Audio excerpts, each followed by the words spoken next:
सुबह से काम करते करते राम की हालत खराब हो गई थी। भगवान जी, अपनी फसल के लिए मैं इतनी मेहनत कर रहा हूँ, बस किसी तरह मेरी फसल अच्छी निकल आए। ये है राम, जो सुबह से खेत में काम कर रहा था। तभी वहां उसकी पत्नी गीता आती है। जी खाना खा लीजिए, सुबह से आप काम कर रहे हैं।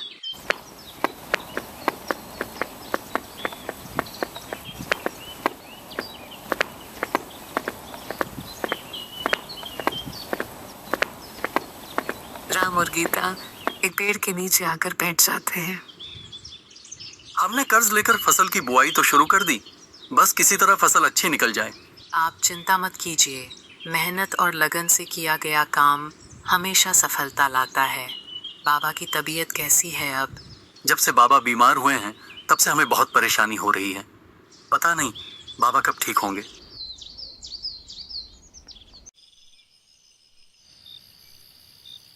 शाम का समय था। गीता और राम गांव में अपने घर जाते हैं, जहां उनके 2 बच्चे और राम के बूढ़े पिता श्यामलाल थे। श्यामलाल चारपाई पर लेटे हुए थे और दोनों बच्चे उनके पास बैठे थे। विनय बेटा, दादाजी अब तक नहीं जागे?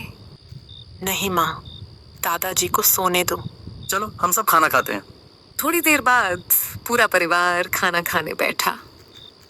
राम का पिता श्यामलाल एक लाइलाज बीमारी से पीड़ित था।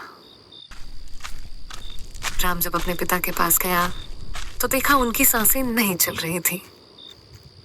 बाबा उठिए ना, बहुत देर हो गई है। राम तुरंत डॉक्टर के पास भागा, पर थोड़ी देर बाद मुझे माफ करिए, आपके पिताजी अब इस दुनिया में नहीं हैं। ये सुनकर राम और गीता फूट फूट कर रो पड़े।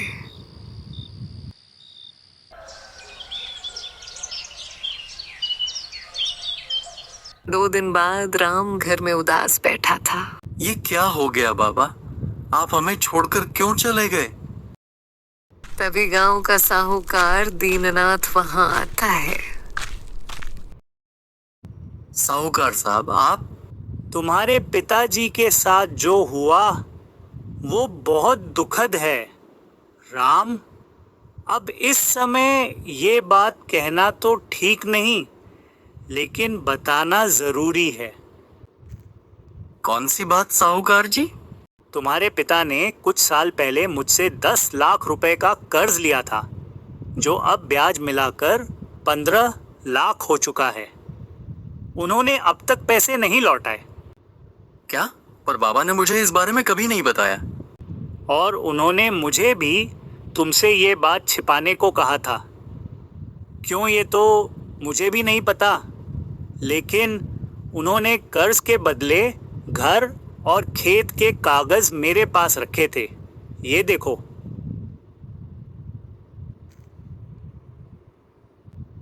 ये तो सच में हमारे घर और खेत के कागज हैं।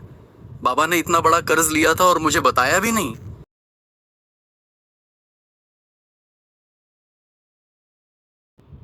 अब तेरे पिताजी तो रहे नहीं, इसलिए या तो तू मेरे पैसे लौटा दे, नहीं तो मैं तेरे घर और खेत पर कब्जा कर लूंगा।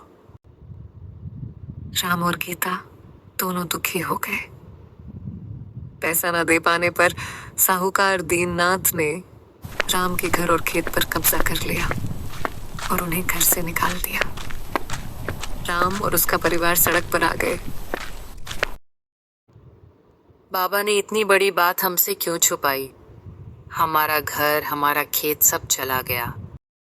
बाबा ने इतनी बड़ी बात मुझसे क्यों छुपाई? हमारा घर, हमारा खेत सब हाथों से चले गए। वाह दीननाथ, क्या लोमड़ी की तरह चाल चली है तूने। उस राम को झूठे कागज दिखाकर कितनी चालाकी से उसकी सारी संपत्ति हड़प ली। बेचारा श्यामलाल, उसने तो मुझसे 1 रुपए का भी कर्ज नहीं लिया था और आज उसकी लाखों की संपत्ति मुफ्त में मेरे पास आ गई। असल में दीननाथ ने धोखे से झूठे कागज बनवाकर राम की सारी संपत्ति हड़प ली थी। उधर राम और उसका परिवार सड़क पर बैठा था। कुछ देर बाद चारों पैदल चलते हुए पास के गांव में गीता के मायके पहुंचते हैं, जहां उसकी बूढ़ी माँ संजना अकेली रहती थी। गीता ने अपनी माँ को सारी बात बताई। ये तो वाकई बहुत ही बुरा हुआ दामाद जी के साथ। ससुर जी की गलती है माँ, उन्होंने इतना बड़ा कदम उठा लिया हमने बिना बताए।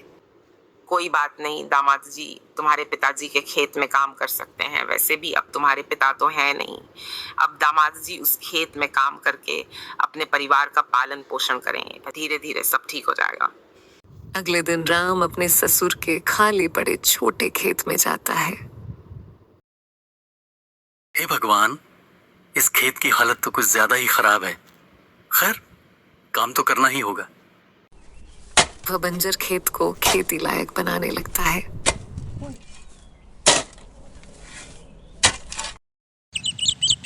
तीन दिन बाद चलो शुक्र है, इस खेत की मिट्टी तो सही हो गई। अब बस खेत में अनाज बोना होगा।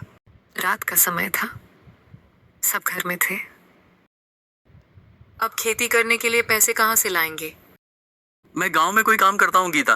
दामाद जी, ये गांव बहुत छोटा है। आप खेत को किसी और के पास गिरवी रखकर उन पैसों से खेती कीजिए। जब फसल निकल आएगी तो आप पैसे देकर खेत छुड़वा लेना।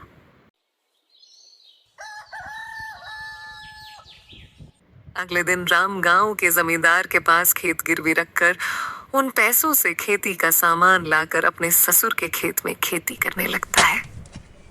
राम दिन रात पूरी मेहनत से खेत में काम करता, जिसके बाद कुछ महीनों में खेत में फसल निकल आती है। एक शाम राम अपने खेत में बैठा था। मेरी ये फसल तो कितनी सारी निकली है। बस अब कुछ ही दिनों बाद फसल तैयार होने पर मैं फसल की कटाई शुरू कर दूंगा। कुछ दिन बाद फसल पर कई सारी मकई तैयार हो जाती है। अरे वाह, मकई तो तैयार हो गई। अब कल ही मैं फसल की कटाई कर दूंगा। राम घर चला जाता है। रात का समय था। तभी गांव का एक किसान हरिराम के खेत के पास आता है। अरे इस खेत में तो कितनी सारी मकई लगी हुई है। एक काम करता हूँ, मैं ये सारी फसल चुरा लेता हूँ। इसके तो मुझे बहुत से पैसे मिल जाएंगे। हरि अपने आदमियों को वहां बुलाता है और वो सब मिलकर पूरी रात भर राम के खेत की सारी फसल तोड़कर लेकर चले जाते हैं। अगले दिन सवेरे गीता राम जब अपने खेत में जाते हैं तो खेत में फसल का नामो निशानी नहीं था। अरे हमारी फसल कहाँ चली गई? हे भगवान, खेत में तो फसल ही नहीं है। देखकर दोनों के होश उड़ जाते हैं। जी, कहीं हमारी फसल किसी ने चुरा तो नहीं ली? ये क्या हो गया? कल रात को तो खेत में फसल थी, फिर अचानक कहाँ चली गई? क्यों मेरे साथ ऐसा हो रहा है? पहले हमारा घर खेत चला गया और अब फसल भी चोरी हो गई। अब मैं जमींदार साहब को उनके पैसे कहाँ से दूंगा? जी, हमारी किस्मत ही खराब है। दोनों खूब रोने लगते हैं। रात का समय था, सब घर में थे। दामाद जी रोइए मत। देखना, जिसने भी हमारी फसल चुराई है ना, वो कभी सुख से नहीं जी पाएगा। तभी वहां गांव का जमींदार आता है। मेरा पैसा दे। तूने आज पैसा देने की बात कही थी ना? राम जमींदार को सारी बात बताता है। मैं कुछ नहीं जानता, मुझे मेरा पैसा दे वरना मैं तेरा खेत बेच दूंगा। जमींदार साहब, ये खेत मेरे ससुर जी का है। मैं आपसे विनती करता हूँ, इस खेत को मत बेचना, वरना मैं अपने आप को कभी माफ नहीं कर पाऊंगा। ये खेत मेरे ससुर जी की आखिरी निशानी है। जमींदार साहब, उसे मत बेचना।